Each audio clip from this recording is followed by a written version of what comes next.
નમસ્કાર, મારું નામ ડાંગર કુલદીપ છે. હું ધોરણ 9માં અભ્યાસ કરું છું. મારી શાળાનું નામ જીવન શાળા પપાળા છે. મારા પ્રોજેક્ટનું નામ automatic stop gate for overflow છે. આપણે ઘણી વખત જોઈએ છીએ કે ચોમાસાની ઋતુમાં ભારે વરસાદને કારણે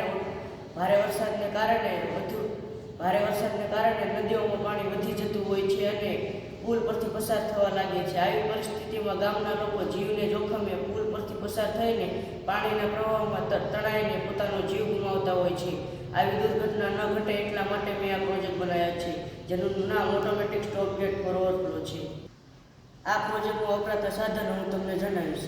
solar panel, buzzer, red LED, battery, thermocol, તાંબાનો વાયર, બકેટ, પ્લાય વગેરે.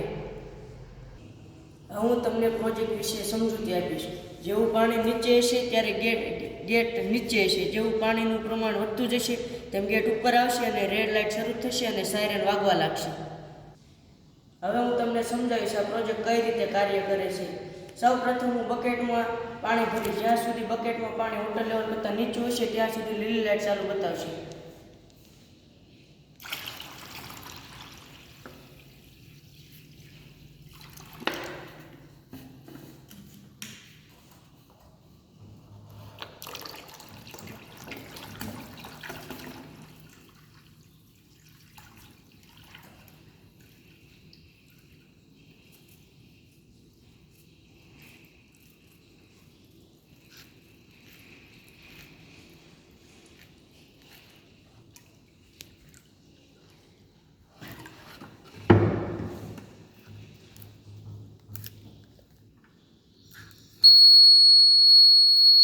જેવું વોટર લેવલ કરતાં પાણી વધી જશે તરત જ લીલી લાઇટ બંધ થશે અને લાલ લાઇટ શરૂ થશે. સાયરન વાગવા લાગશે અને ગેટ બંધ થઈ જશે.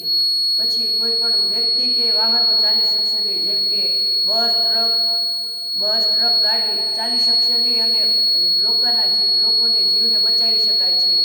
બીજી ખાસ બાબત એ છે કે આ પ્રોજેક્ટમાં સોલાર પેનલનો ઉપયોગ કરવામાં આવ્યો છે, જેના કારણે બેટરી ચાર્જ થતી રહે અને ખર્ચ પણ ઓછો થાય. જેવું પાણી વોટર લેવલ કરતાં નીચું થશે તરત જ સાયરન વાગતા બંધ થઈ જાય અને લાલ લાઇટ પણ બંધ થઈ જશે અને લીલી લાઇટ ચાલુ બતાવશે.